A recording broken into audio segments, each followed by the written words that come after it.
ಕಾಂಗ್ರೆಸ್ ನಾಯಕ ಹನುಮಂತರಾಯಪ್ಪ ಪುತ್ರನಿಗೂ ಕೂಡ ಜಾರಿ ನಿರ್ದೇಶನಾಲಯದ ಅಧಿಕಾರಿಗಳು ಶಾಕ್ ಕೊಟ್ಟಿದ್ದಾರೆ. ಇದಕ್ಕೆ ಲಿಂಕ್ ಇರೋದು ಕೆಸಿ ವೀರೇಂದ್ರ ಪಪ್ಪಿ ಅವರ ಜೊತೆಗಿನ ವ್ಯವಹಾರದ ಹಿನ್ನೆಲೆಯಲ್ಲಿ. ಶಾಸಕ ಕೆಸಿ ವೀರೇಂದ್ರ ಪಪ್ಪಿ ಅವರ ಜೊತೆಗಿನ ವ್ಯವಹಾರದ ಹಿನ್ನೆಲೆಯಲ್ಲಿ ಜಾರಿ ನಿರ್ದೇಶನಾಲಯದ ಅಧಿಕಾರಿಗಳು ಹನುಮಂತರಾಯಪ್ಪ ಪುತ್ರನಿಗೂ ಕೂಡ ರೇಡ್ನ ಶಾಕ್ ಅನ್ನ ಕೊಟ್ಟಿದ್ದಾರೆ. ಅನ್ನಪೂರ್ಣೇಶ್ವರಿ ನಗರದಲ್ಲಿರುವಂತಹ ಅನಿಲ್ ಅವರ ಮನೆಯ ಮೇಲೆ ದಾಳಿಯನ್ನ ಮಾಡಲಾಗಿದೆ. ಬಿಗಿ ಭದ್ರತೆಯೊಂದಿಗೆ ದಾಳಿ ಮಾಡಿದ್ದಾರೆ ಜಾರಿ ನಿರ್ದೇಶನಾಲಯದ ಅಧಿಕಾರಿಗಳು. ಫ್ಲಾಟ್ನಲ್ಲಿ ವ್ಯವಹಾರದ ಕೆಲ ದಾಖಲೆಗಳು ಪತ್ತೆಯಾಗಿವೆ ಅನ್ನುವಂತಹ ಮಾಹಿತಿ, ಅವುಗಳನ್ನ ಪರಿಶೀಲನೆ ಮಾಡಲಾಗ್ತಾ ಇದೆ. ಇವತ್ತು ಬೆಳಗ್ಗೆ 4:30 ಸುಮಾರಿಗೆ ಇಡಿ ದಾಳಿ ನಡೆದಿರೋದು, ಇನ್ನೂ ಕೂಡ ದಾಖಲೆಗಳ ಪರಿಶೀಲನೆಯಾಗ್ತಾ ಇದೆ.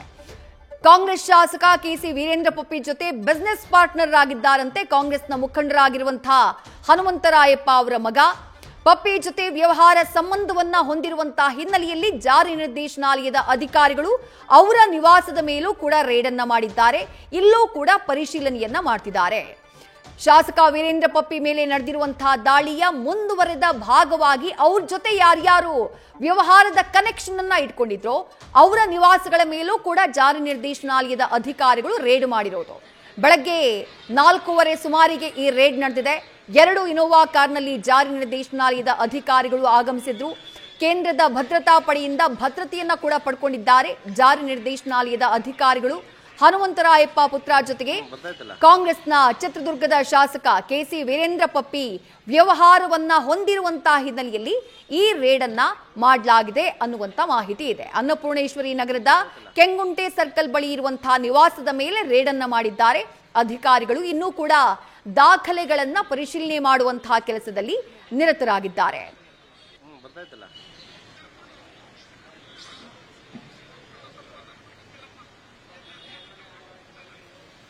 ಮತ್ತಷ್ಟು ಡೀಟೇಲ್ಸ್ ನಮ್ಮ ಪ್ರತಿನಿಧಿ ಶಿವಕುಮಾರ್ ನೀಡ್ತಾ ಹೋಗ್ತಾರೆ. ಶಿವಕುಮಾರ್, ಕೆಸಿ ವೀರೇಂದ್ರ ಪಪ್ಪಿ ಅವರ ಜೊತೆಗಿನ ವ್ಯವಹಾರದ ಕಾರಣಕ್ಕಾಗಿ ಕಾಂಗ್ರೆಸ್ ಮುಖಂಡ ಹನುಮಂತರಾಯಪ್ಪ ಅವರ ಪುತ್ರನ ಮನೆಯ ಮೇಲೆ ರೇಡ್ ಆಗಿರೋದು, ಏನ್ ಮಾಹಿತಿ ಸಿಗ್ತಾ ಇದೆ? ಯಾವೆಲ್ಲ ದಾಖಲೆಗಳು ಇದುವರೆಗೆ ಇಡಿ ಅಧಿಕಾರಿಗಳ ಕೈ ಸೇರಿವೆ?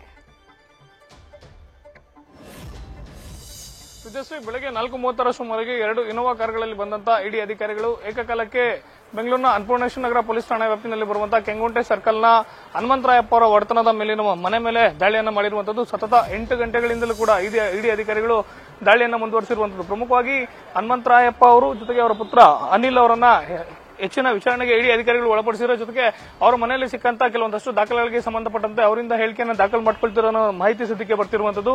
ಹನುಮಂತರಾಯಪ್ಪ ಅವರ ನಿವಾಸದ ಮೇಲೆ ದಾಳಿ ಮಾಡಲಿಕ್ಕೆ ಪ್ರಮುಖವಾದಂತಹ ಕಾರಣ ಚಿತ್ರದುರ್ಗದ ಕಾಂಗ್ರೆಸ್ ಎಂಎಲ್ಎ ಕೆಸಿ ವೀರೇಂದ್ರ ಪಪ್ಪಿ ಏನಿದ್ದಾರೆ ಅವರ ಜೊತೆಗಿನ ಒಡನಾಟ, ಜೊತೆಗೆ ವೀರೇಂದ್ರ ಪಪ್ಪಿ ಅವರ ಜೊತೆನ ಕೆಲವೊಂದಷ್ಟು ವ್ಯವಹಾರಗಳೆಲ್ಲ ಹನುಮಂತರಾಯಪ್ಪ ಅವರ ಪುತ್ರ ಅನಿಲ್ ಅವರ ಒಡನಾಟ ಕೂಡ ಇತ್ತು ಅಂತ ಹೇಳಲಾಗ್ತಿದೆ. ಇವತ್ತು ವೀರೇಂದ್ರ ಪಪ್ಪಿ ಅವರಿಗೆ ಸೇರಿದಂತಹ ಸುಮಾರು 14 ಕಡೆಗಳಲ್ಲಿ ಏಕಕಾಲಕ್ಕೆ ಇಡಿ ಅಧಿಕಾರಿಗಳು ದಾಳಿಯನ್ನ ಮಾಡ್ತಾರೆ. ಚಿತ್ರದುರ್ಗ, ಚಳ್ಳಕೆರೆ, ಗೋವಾ ಹಾಗೂ ಬೆಂಗಳೂರಿನಲ್ಲಿ ದಾಳಿಯನ್ನ ಮಾಡಿದಂತ ಇಡಿ ಅಧಿಕಾರಿಗಳು ಸದ್ಯ ಸಿಕ್ಕಿಂನಲ್ಲಿ ಶಾಸಕ ವೀರೇಂದ್ರ ಪಪ್ಪಿ ಅವರನ್ನ ವಶಕ್ಕೆ ಪಡೆದು ವಿಚಾರಣೆ ಮಾಡುವಂತ ಕೆಲಸವನ್ನ ಮಾಡ್ತಿದ್ದಾರೆ. ಅದೇ ರೀತಿ ಯಾವಾಗ ಇಡಿ ಅಧಿಕಾರಿಗಳು ಶಾಸಕ ವೀರೇಂದ್ರ ಪಪ್ಪಿಗೆ ಸಂಬಂಧಪಟ್ಟಂತ ಕಚೇರಿ ಜೊತೆಗೆ ಅವರ ನಿವಾಸ, ಸಹೋದರರ ಮನೆಗಳ ಮಾಹಿತಿಯನ್ನ ಪಡ್ಕೊಳ್ತಾರೆ, ಆಗ ಇಡಿ ಅಧಿಕಾರಿಗಳಿಗೆ ಅನಿಲ್ ಅವರು ಕೂಡ ವೀರೇಂದ್ರ ಪಪ್ಪಿ ಅವರ ಜೊತೆಯಲ್ಲಿ ಒಡನಾಟ ಇರುವಂತದ್ದು ಗೊತ್ತಾಗುತ್ತೆ. ಹೀಗಾಗಿ ಇವತ್ತು ಬೆಳಗ್ಗೆ 4:30 ಸುಮಾರಿಗೆ ಸುಮಾರು 10 ಜನ ಅಧಿಕಾರಿಗಳ ತಂಡ ಬಂದು ದಾಳಿಯನ್ನ ಮುಂದುವರಿಸಿರುವಂತದ್ದು. ದಾಳಿ ಮಾಡಿದಂತ ಸಂದರ್ಭದಲ್ಲಿ ಅನಿಲ್ ಹಾಗೂ ಹನುಮಂತರಾಯಪ್ಪ ಅವರು ಮನೆಯಲ್ಲಿ ಇದ್ದಾರೆ ಅನ್ನೋ ಮಾಹಿತಿ ಸದ್ಯಕ್ಕೆ ಸಿಕ್ಕಿರುವಂತದ್ದು. ಕಳೆದ 8 ಗಂಟೆಗಳಿಂದಲೂ ಕೂಡ ಇಡಿ ಅಧಿಕಾರಿಗಳು ದಾಳಿಯನ್ನ ಮುಂದುವರಿಸಿರುವಂತದ್ದು. ವಿದ್ಯಾಶ್ರೀ, ಶಿವಕುಮಾರ್, ಕಾಂಗ್ರೆಸ್ ಶಾಸಕ ಕೆಸಿ ವೀರೇಂದ್ರ ಪಪ್ಪಿ ಅವರ ಜೊತೆ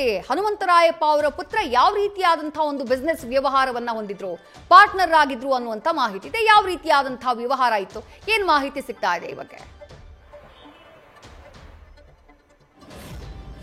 ಶಾಸಕ ವೀರೇಂದ್ರ ಪಪ್ಪಿ ಅವರ ಜೊತೆ ಒಡನಾಟ ಇತ್ತು, ಅದರಲ್ಲೂ ಪ್ರಮುಖವಾಗಿ ಅವರ ವ್ಯವಹಾರದಲ್ಲಿ ಇವರ ಒಡನಾಟ ಇತ್ತು ಅಂತ ಹೇಳಲಾಗ್ತಿದೆ. ಆದ್ರೆ ವೀರೇಂದ್ರ ಪಪ್ಪಿ ಅವರಿಗೆ ಅನಿಲ್ ಅವರು ಪಾರ್ಟ್ನರ್ ಆಗಿದ್ರ ಅಥವಾ ಅವರ ಮಾಲೀಕತ್ವದ ಕಂಪನಿಗಳಲ್ಲಿ ಹೂಡಿಕೆಯನ್ನ ಮಾಡಿದ್ರ ಅನ್ನೋದ್ರ ಬಗ್ಗೆ ಖಚಿತತೆ ಇಲ್ಲ. ಆದ್ರೆ ವೀರೇಂದ್ರ ಪಪ್ಪಿ ಅವರ ಮೇಲಿನ ದಾಳಿಯ ಮುಂದುವರಿದ ಭಾಗವಾಗಿ ಹನುಮಂತರಾಯಪ್ಪ ಅವರ ಮನೆ ಮೇಲೆ ದಾಳಿ ಆಗಿದೆ ಅನ್ನೋ ಮಾಹಿತಿ ಬರ್ತಿರುವಂತದ್ದು. ಪ್ರಮುಖವಾಗಿ ವೀರೇಂದ್ರ ಪಪ್ಪಿ ಅವರ ಮೇಲೆ ಕಳೆದ ವಾರ ಗೋವಾದಲ್ಲಿ ಇಡಿ ಅಧಿಕಾರಿಗಳು ಇಸಿಐಆರ್ ದಾಖಲು ಮಾಡುವಂತ ಕೆಲಸವನ್ನ ಮಾಡಿರ್ತಾರೆ. ವೀರೇಂದ್ರ ಪಪ್ಪಿ ಮೇಲಿರುವಂತಹ ಆರೋಪ ಅಂತ ಹೇಳಿದ್ರೆ ಆನ್ಲೈನ್ ಗೇಮಿಂಗ್ ಆಪ್ಗಳಿಗೆ ವೀರೇಂದ್ರ ಪಪ್ಪಿ ಒಡೆತನದ ಕಂಪನಿಗಳಿಂದ ಅಕ್ರಮವಾಗಿ ಹಣ ವರ್ಗಾವಣೆ ಆಗಿದೆ. ಹೀಗಾಗಿ ಇಡಿ ಅಧಿಕಾರಿಗಳು ಗೋವಾದಲ್ಲಿ ಇಸಿಐಆರ್ ಅನ್ನ ದಾಖಲು ಮಾಡಿರ್ತಾರೆ. ಅಂದ್ರೆ ಎನ್ಫೋರ್ಸ್ಮೆಂಟ್ ಕೇಸ್ ಇನ್ಫಾರ್ಮೇಶನ್ ರಿಪೋರ್ಟ್ ಅನ್ನ ದಾಖಲು ಮಾಡಿ ತನಿಖೆಯನ್ನು ಮಾಡುವಂತ ಕೆಲಸವನ್ನು ಮಾಡ್ತಾರೆ. ಅದರ ಮುಂದುವರೆದ ಭಾಗವಾಗಿ ಬೆಂಗಳೂರು, ಚಳ್ಳಕೆರೆ, ಚಿತ್ರದುರ್ಗ, ಗೋವಾ, ಸಿಕ್ಕಿಂ ಸೇರಿದಂತೆ ಸುಮಾರು 16ಕ್ಕೂ ಹೆಚ್ಚು ಕಡೆಗಳಲ್ಲಿ ವೀರೇಂದ್ರ ಪಪ್ಪಿಗೆ ಸಂಬಂಧಪಟ್ಟಂತಹ ದಾಳಿಯಾಗಿದೆ. ಜೊತೆಗೆ ವೀರೇಂದ್ರ ಪಪ್ಪಿಗೆ ಸಂಬಂಧಪಟ್ಟಂತಹ ಕಂಪನಿಗಳೇನಿದೆ ಅದರಲ್ಲಿ ಹೂಡಿಕೆ ಮಾಡಿದಂತರಾಗಿರ್ಬೋದು, ಅವ್ರ ಜೊತೆ ಹೆಚ್ಚಿನ ವ್ಯವಹಾರವನ್ನ ಮಾಡಿದಂತರಾಗಿರೋದು, ಅವ್ರ ಮೇಲೂ ಕೂಡ ದಾಳಿ ಆಗಿರುವಂತದ್ದು. ಆದ್ರೆ ಇವತ್ತು ಹನುಮಂತರಾಯಪ್ಪ ಅವರ ಪುತ್ರ ಅನಿಲ್ ಅವರ ನಿವಾಸದ ಮೇಲೂ ಕೂಡ ದಾಳಿ ಆಗಿದೆ. ಆದ್ರೆ ಅನಿಲ್ ವೀರೇಂದ್ರ ಪಪ್ಪಿ ಪಾರ್ಟ್ನರ್ ಆಗಿದ್ರೆ ಅಥವಾ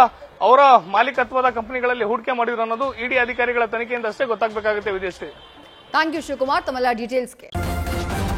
ನ್ಯೂಸ್ ಫಸ್ಟ್ ನಿರ್ಭೀತಿಯಿಂದ ನಿಮ್ಮ ಪರವಾಗಿ.